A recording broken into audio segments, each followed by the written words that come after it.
నమస్కారం. ETV life ఆధ్యాత్మిక channel తీర్థయాత్ర కార్యక్రమానికి స్వాగతం.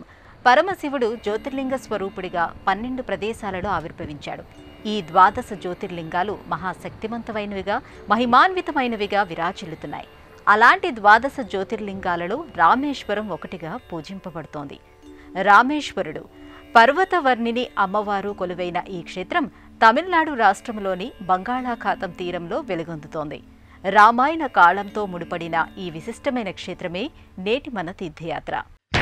నమస్తే అస్తు భగవన్ విశ్వేశ్వరాయ మహాదేవాయ త్ర్యంబకాయ త్రిపురాంతకాయ త్రికాగ్నికాలాయ కాలాగ్నిరుద్రాయ నీలకంఠాయ మృత్యుంజయాయ సర్వేశ్వరాయ సదాశివాయ శ్రీమన్మహాదేవాయ నమః.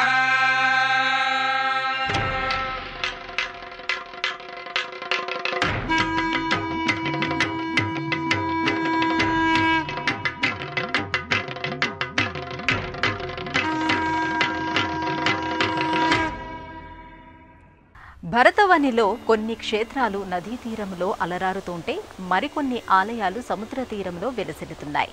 పురాణ సంబంధమైన చారిత్రకపరమైన ప్రాధాన్యతను సంతరించుకున్న ఈ క్షేత్రాలలో జ్యోతిర్లింగ క్షేత్రాలు మరింత ప్రభావవంతమైనవిగా దర్శనమిస్తాయి. అలా సముద్ర తీరంలో రామలింగేశ్వరుడు పూజలందుకుంటున్న జ్యోతిర్లింగ క్షేత్రమే రామేశ్వరం.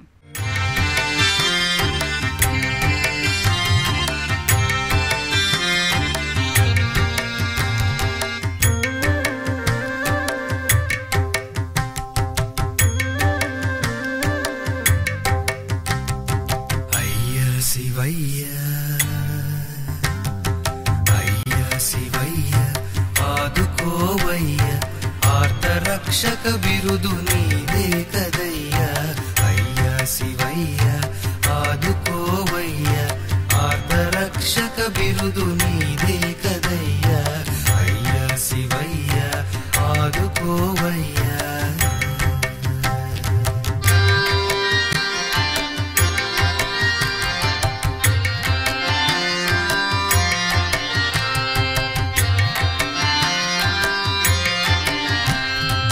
ఆకలేస్తే మాకు అన్నపూర్ణయ్యా దాహమేస్తే నీవు గంగాధరయ్యా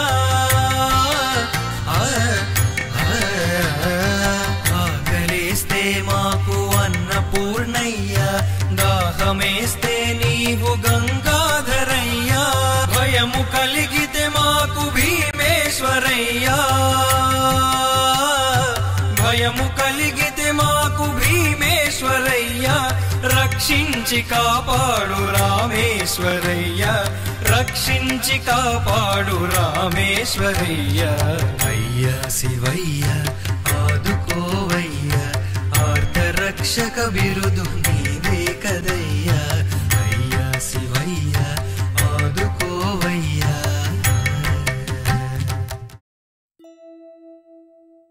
రామనాథపురం జిల్లా పరిధిలోని రామేశ్వరం ఈ పేరు వినగానే మనసు రామమందిరమవుతుంది.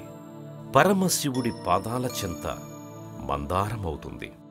శ్రీరాముడి పాదస్పర్శచే పునీతమైన ప్రదేశమిది. ఆ స్వామి స్వయంగా ప్రతిష్ఠించిన శివలింగమిది. రామాయణ కాలంతో ముడిపడిన ఈ క్షేత్రం అడుగు పెడుతుండగానే మనలను ఆ కాలంలోకి తీసుకువెళుతుంది. గుండెవాకిట ఆ అనుభూతులను గుమ్మరిస్తుంది. సాధారణంగా ఏదైనా ఒక సముద్ర తీరానికి వెడితే తీరానికి నురగలు హారం చేసే కెరటాలు, ఆ కెరటాలపై సయ్యాటలాడే పడవలు, తీరం వెంట షికారు చేసే పక్షులను చూస్తూ ఆ సంతోషాన్ని జ్ఞాపకాలుగా మార్చుకోవడానికి ప్రయత్నిస్తుంటారు. కాని ఇక్కడి సముద్రం రామాయణ ఘట్టాలకు ప్రత్యక్ష సాక్షిగా కనిపిస్తుంది. ఆ సంఘటనలను మనతో చెప్పడానికి ఆరాటపడుతున్నట్టుగా అనిపిస్తుంది. రామాయణం చదివిన వారికి, విన్నవారికి ఇక్కడి సముద్రుడు బాగా పరిచయం ఉన్నవాడిగా కనిపిస్తాడు. శ్రీరాముడు వానర సైన్యంతో ఈ సముద్ర తీరానికి చేరుకోవడం, ఆ తర్వాత ఇక్కడ జరిగిన సంఘటనలు కళ్ల ముందు కదులుతూ ఉంటే మనసు భారమవుతుంది. సీతమ్మ తల్లి జాడ కోసం అన్నట్టుగా అప్రయత్నంగానే ఆవలి తీరం వైపు చూడని భక్తులు ఉండరు అంటే అతిశయోక్తి కాదు.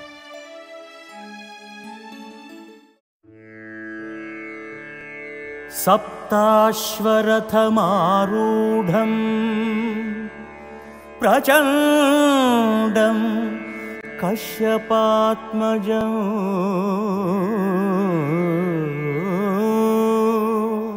శ్వేతపద్మధరం దేవం తం సూర్యం ప్రణమామ్యహం.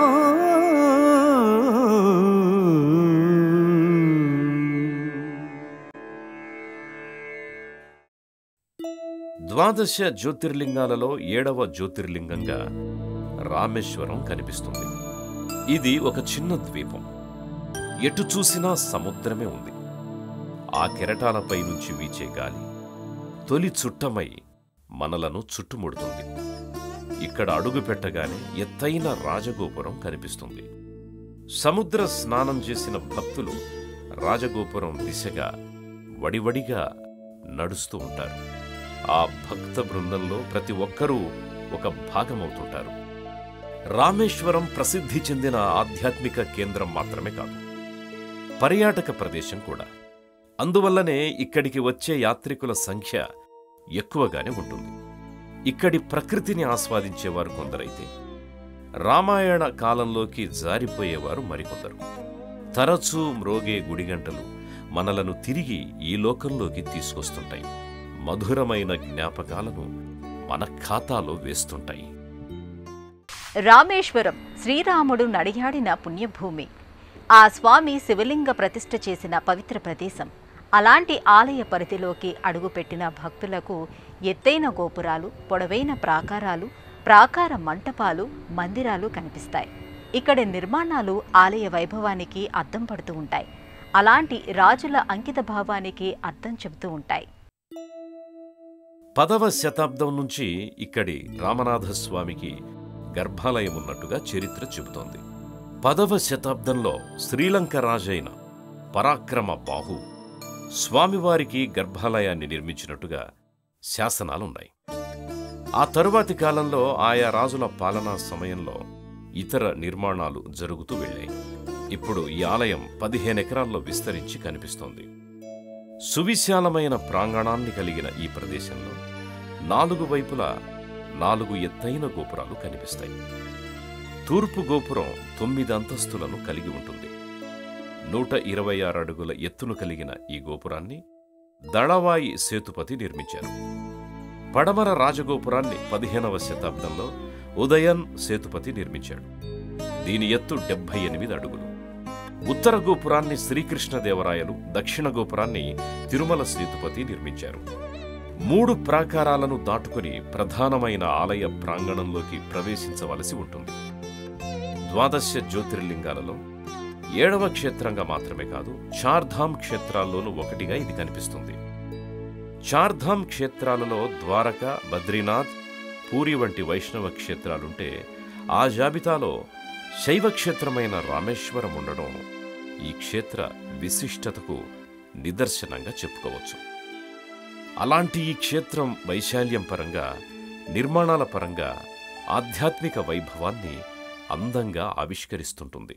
హర హర మహాదేవ శంభో, హర హర మహాదేవ శంభో, హర హర మహాదేవ శంభో, హర హర మహాదేవ శంభో, హర హర మహాదేవ శంభో, హర హర మహాదేవ శంభో.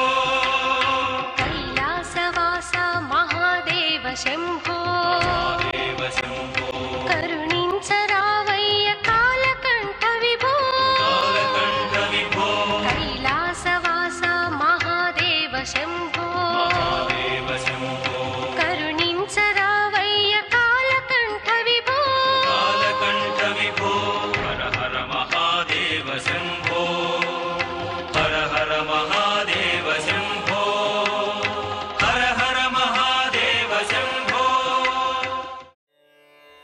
సాధారణంగా దూరంగా కనిపిస్తున్న ఏదైనా ఆలయానికి వెళుతున్నప్పుడు ఇంత దూరం నడవాలా అనే ఒక ఆలోచన కలుగుతుంది. అయితే ఆలయంలోనే అంత దూరం నడవాల్సి వస్తే ఆ ఆలయ విస్తీర్ణం ఏ స్థాయిలో ఉందనేది అర్థం చేసుకోవచ్చు. దేశంలోనే అతిపెద్ద కారిడార్లను కలిగిన ఆలయంగా రామేశ్వరానికి ప్రత్యేకత ఉంది. 4 వైపులా ఉన్న ఈ కారిడార్లలో నడవడం అంత తేలికైన విషయమేం కాదు. కారిడార్కి ఇరువైపులా ఉన్న మంటపాలను, స్తంభాలను, నగిషీలను చూస్తూ పరవశించే వారికి పెద్దగా అలసట తెలియదు. ఆధ్యాత్మిక పరిమళాలను వెదజల్లే అద్భుత లోకంలో విహరిస్తున్నట్టుగానే అనిపిస్తుంటుంది. ఈ ఆలయ ప్రధానమైన మంటప నిర్మాణం చూపరులను ఆశ్చర్యచకితుల్ని చేస్తుంది. అనేక స్తంభాలను కలిగిన ఈ మంటపం, నగిషీలతో కూడిన ఈ స్తంభాలను అమర్చిన విధానం విస్మయుల్ని గావిస్తుంది. పెద్ద సంఖ్యలో భక్తులు తరలివచ్చినా ఇబ్బంది లేని వైశాల్యం, ప్రశాంతత ఈ క్షేత్రం ప్రత్యేకతగా అనిపిస్తుంది. ఈ ఆలయాన్ని చూపులతోనే కాదు, చేతులతోనూ స్పర్శించకుండా వెనుదిరగలేరు.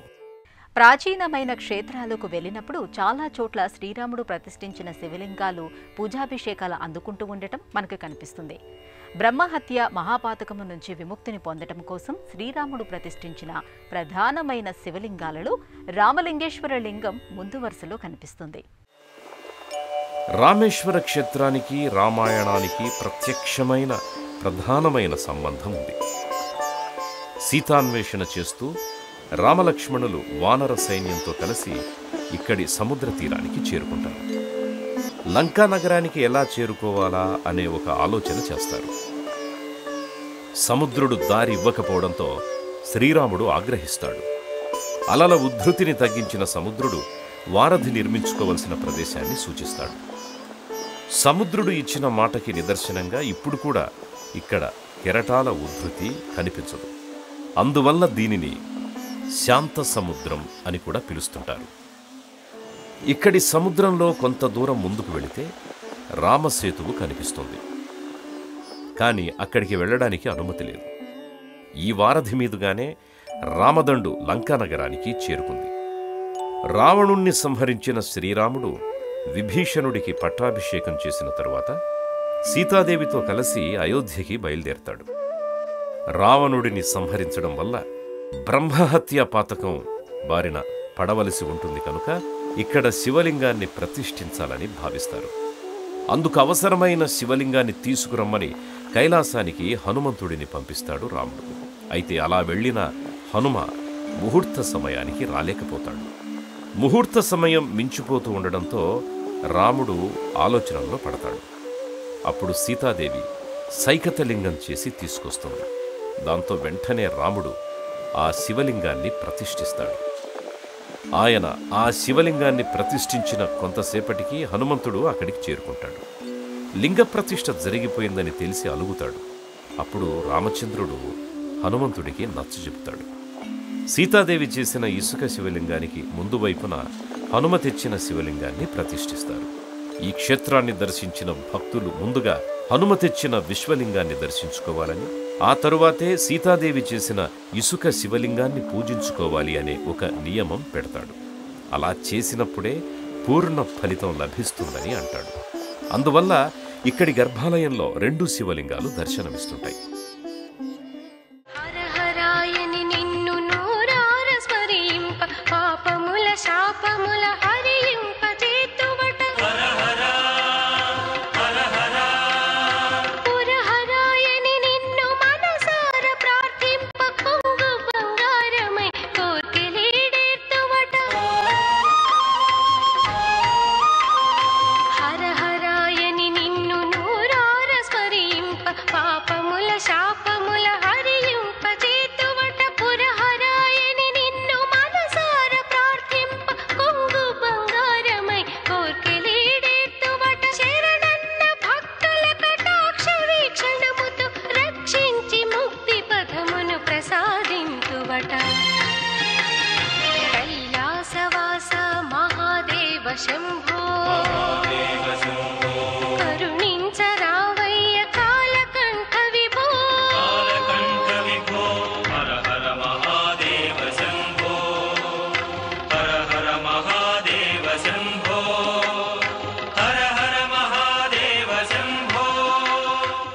రామేశ్వరానికి ఒక ప్రత్యేకత ఉంది. ఇక్కడ సముద్ర స్నానం చేయటమే కాదు, అనేక తీర్థాలలోనూ స్నానం చేయవచ్చు. సముద్ర తీర ప్రాంతంలో అనేక తీర్థబావులు కలిగి ఉన్న ఏకైక క్షేత్రంగా ఇది కనిపిస్తుంది. అందువలనే ఇక్కడ అడుగడుగునా భక్తిభావాలు అంకురిస్తాయి. అనేక జన్మలకు అవసరమైన పుణ్యఫలాలు లభిస్తాయి.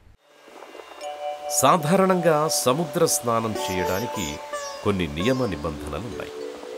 ఎప్పుడు పడితే అప్పుడు సముద్ర స్నానం చేయకూడదన్నది శాస్త్రం చెబుతోంది. అది పాటించకపోవడం దోషంగా పరిగణిస్తూ ఉంటారు. కానీ ఇక్కడి సముద్రం రాముడి పాదస్పర్శ వలన పునీతమైంది. ఇక్కడ ఏ సమయంలోనైనా సముద్ర స్నానం చేయవచ్చని అంటారు. రామేశ్వరంలో సముద్రంలో ఆలయ దిశగా ఉన్న భాగాన్ని అగ్నితీర్థంగా పిలుస్తారు. ఇక్కడ స్నానమాచరించిన భక్తులు ఆ తరువాత మిగతా 21 తీర్థ బావుల్లో స్నానాలు ఆచరిస్తారు. బావుల చెంత ఆలయ సిబ్బంది ఉండి వాటిలోని నీరును తోడిపోసి భక్తుల తలపై పోస్తుంటారు. అలా 22 తీర్థాలలో స్నానమాచరించిన వారిలో చాలామంది తడి వస్త్రాలతోనే స్వామివారి దర్శనం చేసుకుంటారు. మహాదేవా శంభో శంకర, మహాదేవా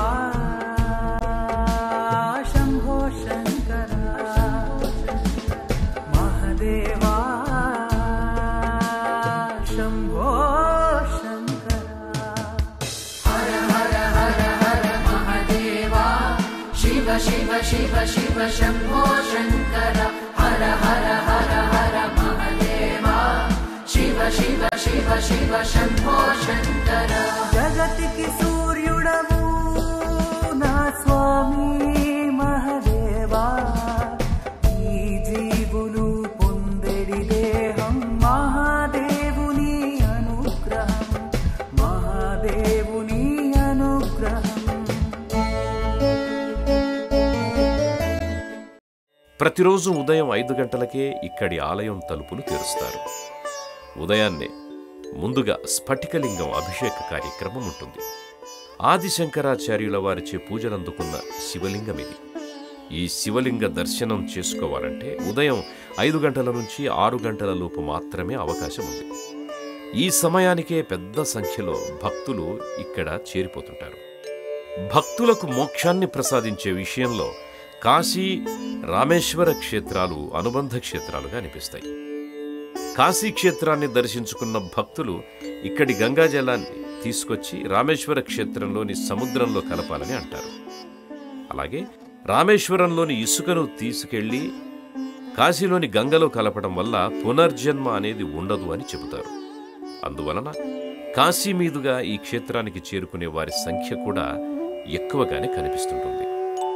సాక్షాత్తు శ్రీరామచంద్రుడు నడయాడిన పుణ్యభూమి కావడం వలన ఇక్కడి భూమిని దున్నడానికి స్థానికులు ప్రయత్నించరు.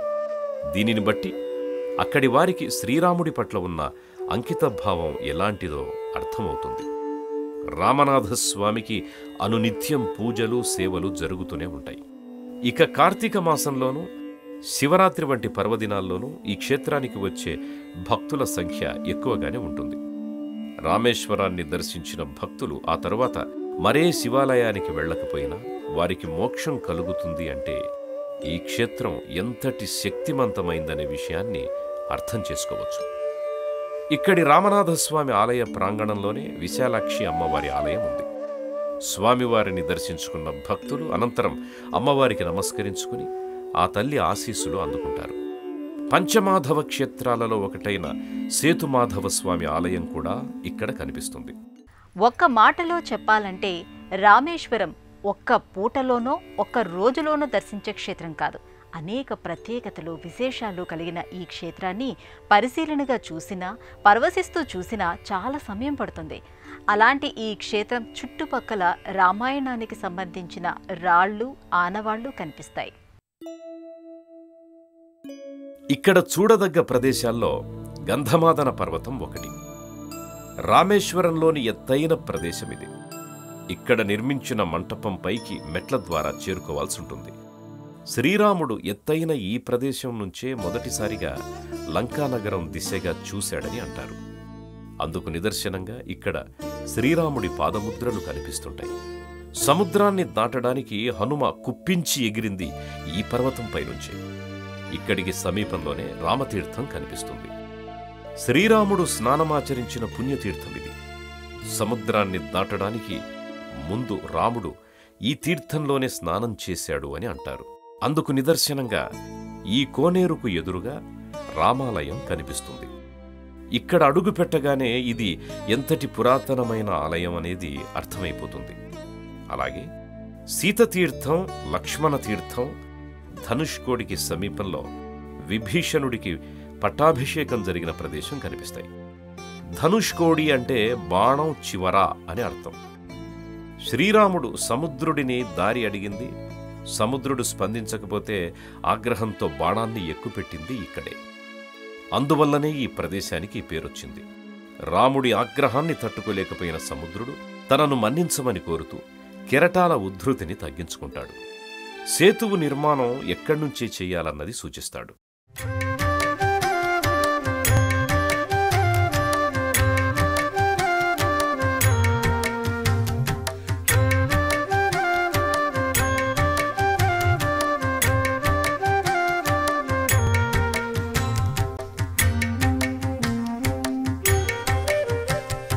కోపమొస్తే నీవు ముక్కంటివయ్యా, పాపములు బాపేటి పరమేశ్వరయ్యా.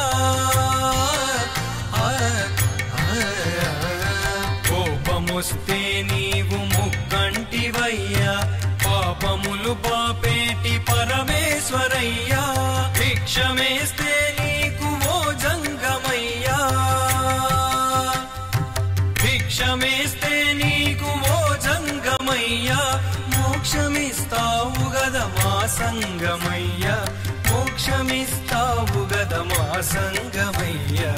అయ్యా శివయ్య ఆదుకోవయ్యా, ఆర్ధరక్షక బిరుదు నీదే కదయ్యా.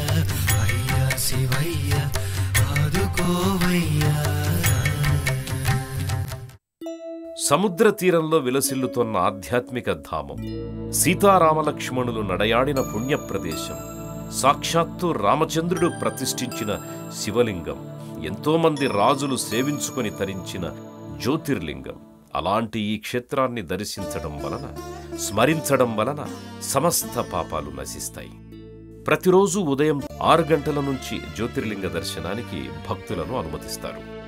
మధ్యాహ్నం 1 గంటకు మూసివేసిన తలుపులు తిరిగి 3 గంటలకు తెరుచుకుంటాయి. అప్పట్నుంచి రాత్రి 9 గంటల వరకు భక్తులు దర్శనం చేసుకోవచ్చు. తమిళనాడులోని రామేశ్వరానికి చెన్నై నుంచి బస్సులు, రైళ్లు అందుబాటులో ఉంటాయి. రామేశ్వరానికి సమీపంలో మధురై ఎయిర్పోర్ట్ ఉంది. అక్కడి నుంచి 175 కిలోమీటర్ల దూరంలో రామేశ్వరం ఉంది. మధురై నుంచి బస్సుల్లో, స్థానిక వాహనాల్లో రామేశ్వరానికి చేరుకోవచ్చు. త్రేతాయుగంతో ముడిపడిన రామేశ్వర క్షేత్రాన్ని దర్శిస్తూ ఉంటే మరోసారి రామాయణము చదువుతున్నట్టుగానే అనిపిస్తుంది. ఇక్కడ సముద్రంపై పారాడే అలలు పలికేది, ఆ అలలతో అభిషేకం చేయించుకునే రాళ్లు పలికేది, ఆ రాళ్లపై నుంచి తేలుతూ వచ్చే గాలి పలికేది రామనామమే. అలాంటి ఈ పుణ్యక్షేత్రాన్ని దర్శించారు కదా. మరో ఆలయ సందర్శనంతో మళ్ళీ కలుసుకుందాం. అంతవరకు సెలవు. నమస్కారం. మంగళం కోసలేంద్రాయ మహనీయ గుణాత్మనే చక్రవర్తి తనూజాయ సార్వభౌమాయ మంగళం మంగళం.